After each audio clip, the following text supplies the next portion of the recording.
en marge du sommet ordinaire des chefs d'État et de gouvernement de la CEDEAO sur le Mali et la Guinée qui se tient ce dimanche 12 décembre. Des milliers de personnes se sont réunies le vendredi 10 décembre dernier devant le monument de l'indépendance pour signifier leur soutien aux autorités maliennes de la transition.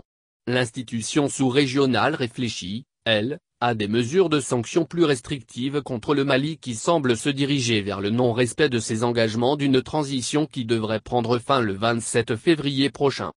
Le mouvement IREO debout sur les remparts et alliés ont organisé un meeting de mobilisation contre la CEDEAO qui s'est prononcé sur la transition malienne. Des milliers de Maliens ont apporté leur soutien aux autorités maliennes de transition.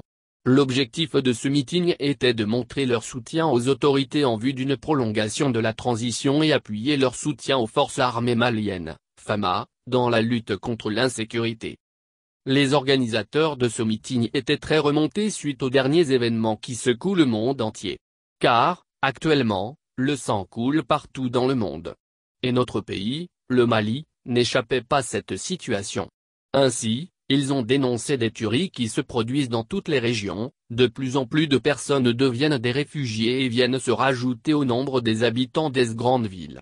Pour les initiateurs, vu la situation très complexe qui vit le Mali, on ne doit pas parler d'élections pour ne pas compliquer davantage. Nous pensons que lorsque le pays retrouvera un semblant de quiétude nous pourrons organiser des élections, ont-ils souhaité.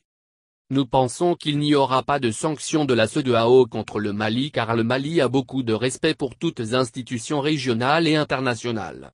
Et le Mali s'en sortira car la CEDEAO comprendra que cette transition est une solution pour le moment, pour notre pays, et nous n'avons pas besoin d'autres problèmes, ont-ils déclaré.